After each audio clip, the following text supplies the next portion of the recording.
ప్రఖ్యాత దర్శకులు మణిరత్నం తెరకెక్కించిన తాజా చిత్రం చెలియా.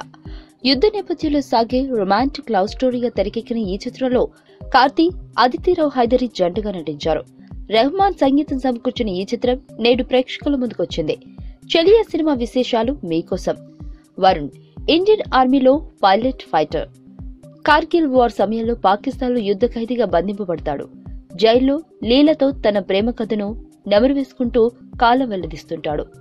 ఒకనొక సందర్భంగా జైలు నుంచి తప్పించుకునే అవకాశం లభిస్తుంది. ప్రాణం కంటే ప్రాణంగా ప్రేమించిన అమ్మాయి ముఖ్యమని భావించిన పాకిస్తాన్ జైలు నుంచి పారిపోతాడు. ఎన్నో ఆటుపోట్లు ఎదుర్కొని బోర్డర్ దాటుతుండగా ఒక దారుణం చోటు చేసుకుంటుంది. ఏమిటా దారుణం?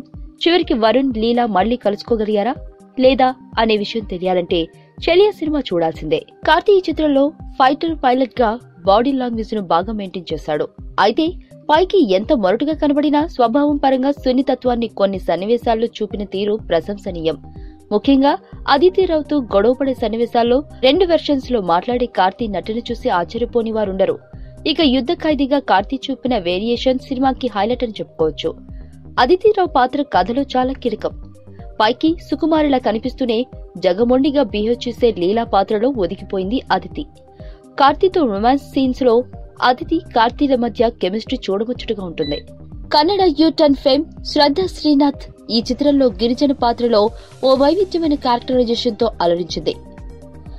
ఆర్జే బాలాజీ కామెడీ పండించాలని చేసిన ప్రయత్నాలు దాదాపుగా వికటించాయి. సాంకేతిక వర్గం పనితీరు.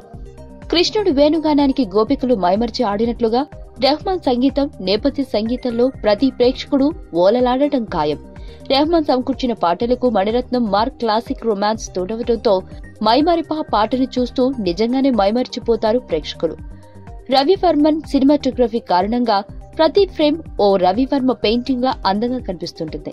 ముఖ్యంగా మధ్య మధ్యలో జీప్ లో కార్తీ, అదితిరావులు ముద్దాడే సన్నివేశాన్ని లాంగ్ షాట్ నుంచి క్లోజప్ కు ఎలివేట్ చేసిన తీరు కంటికి ఇంపుగానే కాక మనసుకు కూడా హాయిని కలుగజేస్తుంది. ఇలాంటి అద్భుతమైన ఫ్రేమ్స్ సినిమాలో చాలా ఉన్నాయి.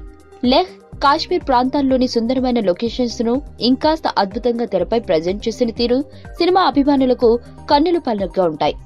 ఎడిటింగ్ బాగుంది కానీ ఎలివేషన్ షాట్స్ ఎక్కువయ్యాయి. దానివల్ల సినిమా లెంగ్త్ పెరిగింది. కార్తీ ఫ్లాష్ బ్యాక్ ఎపిసోడ్ లో లాంగ్ ఎక్కువైపోయింది. ప్యారలల్ స్క్రీన్ ప్లే వల్ల కన్ఫ్యూజన్ కూడా క్రియేట్ అయింది. దర్శకుడిగా మణిరత్నం నైపుణ్యానికి పేరు పెట్టే టెక్నీషియన్ గాని, విశ్లేషకుడు గాని ఇంకా పుట్టలేదు. ఆయన కెమెరా యాంగిల్స్ ద్వారా ఎలివేట్ చేసే ఎమోషన్స్ ప్రేక్షకుల మనసులో కాదు, సినిమా చరిత్రలోనూ చిరస్థాయిగా నిలిచిపోతాయి. కానీ ఒక రచయితగా మణిరత్నం పట్టు తగ్గుతూ వస్తుంది.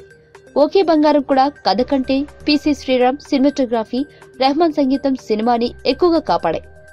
మూల కథను Hollywood cinema behind the enemy lines నుంచి స్ఫూర్తిగా పొందగా, ఫ్లాష్ బ్యాక్ స్టోరీ తమిళ సినిమా మరియన్ను తలపిస్తుంది.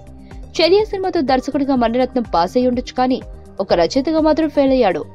కార్తీ, అదితిరావుల మధ్య కెమిస్ట్రీ, యుద్ధ సన్నివేశాలు మినహా ఆకట్టుకునే అంశం మరొకటి లేకపోవడం సినిమాలో మైనస్. సో ఓవరాల్ గా చెలియా మణిరత్నం అభిమానులకు మినహా కమర్షియల్ సినిమా లవర్స్ కి పెద్దగా నచ్చకపోవచ్చు.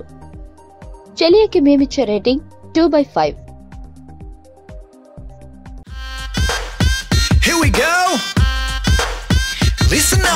ఇంటి ముంగటున్నది పానీపూరి, రోజు 2 ప్లేట్లు బుక్క నేను ఖాళీ దూరి, ఆడు చనా ప్యాసు తెచ్చి సొంటి పానీలోన ముంచి వెట్టె తిన్నంక అడుగుతా ఖాళీ పూరి. అరే అన్నా, నిన్న నేను సందులోన